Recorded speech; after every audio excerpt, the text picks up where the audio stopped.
I work for Scottish Forestry, and I manage the Woodland Carbon Code, which is a UK-wide project, but managed from Scottish Forestry. So I'll just tell you a bit about what the standard is and then how the market is developing. So the Woodland Carbon Code is a standard for woodland creation projects. And what we're trying to do is connect landowners who are looking to plant new woodlands with companies who are looking to compensate their emissions and get private sector money into woodland creation and woodland management. At the moment, it just covers new woodland creation, not existing woodlands, and any carbon sequestered in the UK's woodlands helps the UK meet its emissions reduction targets. So the Forestry Commission originally, where I used to work, put together the Woodland Carbon Code. So there was a high standard for such projects and high integrity if people were going to make claims about carbon benefits from woodlands. And in doing that, we kind of have set this high standard, which is supported by robust science, a registry, and independent validation and verification. I'll tell you a bit more about those in a minute. And that kind of provides the framework to allow the market to happen and allow companies to invest in woodlands and ensure more woodland creation. I'll also say we've talked about peatlands as well as woodlands. There is also a peatland code which is managed by IUCN, and the kind of process I'm describing for woodland creation also is in place for peatland restoration. So if anybody's looking to restore a degraded peatland, the same process is there to allow carbon credits to be generated in a peatland restoration project. So I guess there's been lots of demand for tree planting of late through various policy documents where the UK government, all governments have declared a climate emergency. The UK is committed to be net zero by 2050. Various policy documents and the Climate Change Committee advise that we need to be planting 30,000 hectares of woodland a year to meet that target, obviously in the right place. And that we should be, to meet the net zero by 2050 target, we need to be planting more than twice that in a couple of decades' time. That's significantly more than is planted at the moment. There's around 13,000 hectares of new woodland every year at the moment. Recent budget announcement says that Dame Clara First is going to be putting together a carbon markets working group and try and centre the UK as the kind of centre of excellence and for the voluntary carbon market across the globe. So there's lots of interest from government in trying to make this mechanism work. In terms of what companies are mandated to do at the moment, companies aren't mandated to reduce their emissions unless they're in the emissions trading scheme. But the 12,000 large companies in the UK are mandated to report what they emit. And they have to do that publicly every year with their financial report. And so there's lots more pressure on companies to demonstrate that they are managing their emissions well, that they're reducing their emissions and addressing their unavoidable emissions so they can also reach net zero as a company within a reasonable timescale. PAS 2060 is the British Standards Institute's carbon neutrality standard. So both through what the UK government says and through this PAS 2060, you can use domestic credits from the Woodland Carbon Code and the Peatland Code to come to some net figure if you're a company looking to report your emissions. Obviously, we want companies to do as much as we can to address their emissions first and actually reduce what they're emitting, but for what the remainder that they can't, this is one of the solutions. The Carbon Code is now endorsed by CROA, which is like the global umbrella body for carbon standards and across the globe. So it's really important that we get that endorsement, and we're seen as having high integrity in the wider carbon market globally. So in terms of having a standard, well, what do you need to do for a carbon standard? Well, all our projects have to meet the UK Forestry standard, which is seen as a kind of leader in terms of a good standard for sustainable forest management globally, where we need to consider all aspects, including biodiversity, climate, water, soil, the communities, the economy, and get that balance of sustainable management. In terms of a carbon standard, there's kind of two things that are key to carbon standards. One is that projects are additional, so they're extra to what was happening normally. And there's 3 different tests to look at there. And also that the carbon reduction that ensues is permanent. So we've got ways of looking at that through legislation and through putting aside a buffer of credits just in case anything is lost in future. We also need to know that we can predict and monitor how much carbon is going to be sequestered in these woodlands, and the science that is done across the UK from organisations like JHI helps us to understand that better, to make sure that we're representing things right.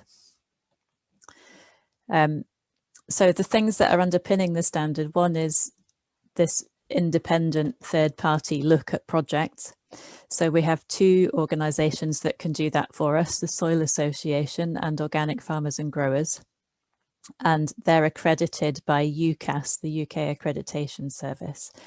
So these bodies have to check the Woodland Carbon Code projects at the outset. That's called validation, and that kind of checks that the prediction of carbon is good. And then they have to, projects have to monitor and get verified. And at that stage, Soil Association and Organic Farmers and Growers are checking how much carbon's actually been sequestered in that project by that date. The other thing underpinning the standard, as I'd said, is robust science. Our science is mainly based on stuff from forest research, and we had a wider soil carbon group that was helping us put together figures for soil carbon. That's an area that's still improving.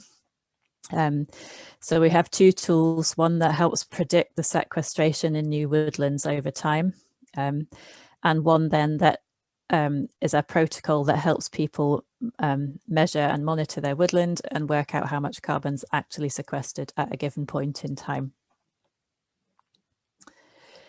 The other thing that's really important, and for transparency, if carbon credits are being bought and sold, is to have a register of all the projects and all the carbon units, so that we know exactly the status of each unit, when it was issued, who owns that unit at any point in time, and who's used it. And we have to be really clear about what claims people can make about those units.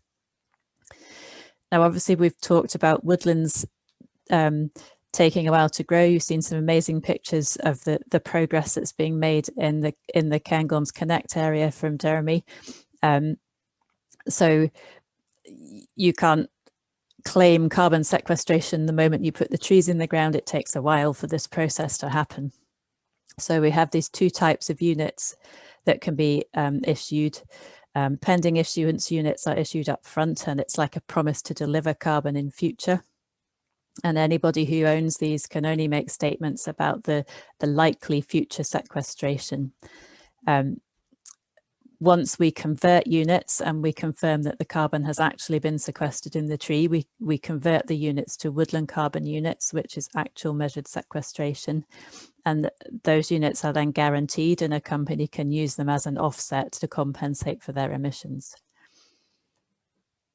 So this is just a page from the registry I'll quickly show you, which just to show that for a given project, you can see the type of project, who's verified it, the number of units they've got available in each vintage or time period. So most of these are going to be delivered in future.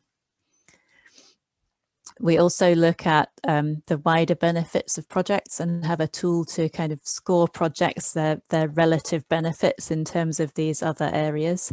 So their biodiversity, water, their value to the community and the economy. This helps buyers who are interested in not just buying a ton of carbon, but what else they get with it, if you like, the wider benefits of the project. So in terms of where we are or where we were at the end of December, things seem to be rapidly developing at the moment. There's loads more interest from both landowners and companies who are looking to make an investment and help with woodland creation across the UK and help us meet that target.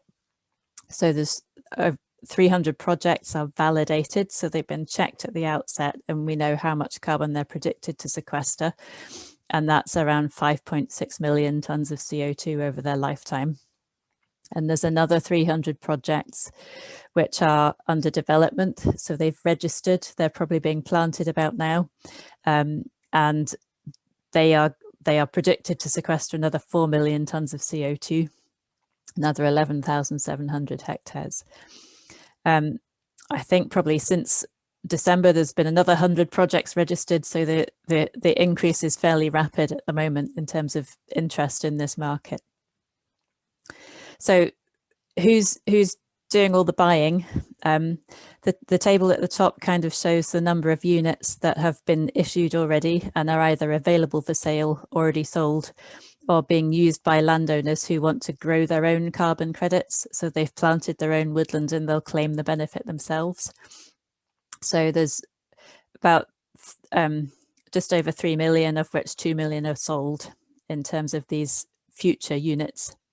And almost all the actual verified units are sold. And you can see that after 5 years of the scheme, or the projects that have been checked at year 5, there's not very much carbon been sequestered so far. So companies can buy direct from a landowner or a project developer. They can buy via intermediaries, and I'll show you some of them in a minute. And a new scheme in Scotland, which is run by the charity Future Woodlands Scotland, is this Future Woodlands Fund. So they have some money from corporates and effectively can offer a guaranteed price for carbon for new woodland creation projects in Scotland. So we'll see how that works out, but that'll be another different way of for landowners of accessing that carbon finance, or knowing that they're definitely going to get carbon finance for them from the outset. There are a number of companies that are also growing their own carbon. So Thorlux Lighting was actually one of the leaders in this, and they bought an area of land actually down in Wales about 10 years ago, possibly more than 10 years ago, to create a woodland environment that they could use to help offset some of the emissions of their production of lighting materials. MacArthur Green's an environmental consultancy, and again they've created a woodland which they're going to use to offset their emissions over time as the woodland grows. And Brewdog, you may have heard, have invested in some land in Scotland, which they plan to partially plant with woodland, restore the peatland, to use those carbon credits against their emissions. Brewdog have got quite a number of things going on in the climate space to try and improve the efficiency of their business. And there's a number of estates that are looking to just compensate for the emissions on their land holding, so that when they look at their estate, they can say that the estate is carbon neutral with if they've got agriculture going on some areas of the estate and woodland in some areas and a bit of peatland restoration, they can look at that and say, overall, are we net zero as an estate, as a land holding? So these are some of the intermediaries I talked about, just to give you an example of some of the companies involved. I probably won't say any more about that just now. And then just one example to show you. So Waitrose is one of the companies that have bought from the Carbon Code. They've invested in some projects to compensate over time for the emissions from their home delivery fleet. Just really to say that it's not just carbon that they're buying into. So obviously Woodlands fits well with Waitrose brand. They like trees, they value biodiversity and the other wider benefits that woodlands provide. It helps see Waitrose in terms of improving their environmental and CSR credentials. They like it because it gives them a strong marketing message, and they get staff engagement. So they actually had their staff out on site, the top picture, helping plant at one of the Woodland Trust sites. And I think they really value that kind of involvement in projects. So that's a brief introduction to the whole completely different world of the carbon market. I hope that's been useful, and I will stop there and hand over to Alison, who will tell us what's happening next. Brilliant. Thank you very much, Vicky. That was really interesting. It's great to know more about stuff that you don't necessarily know an awful lot about. So we totally know a lot more about that process now, which is fantastic. And now we're going to move on to a completely different topic again. I'm going to move on to David. David, take it away.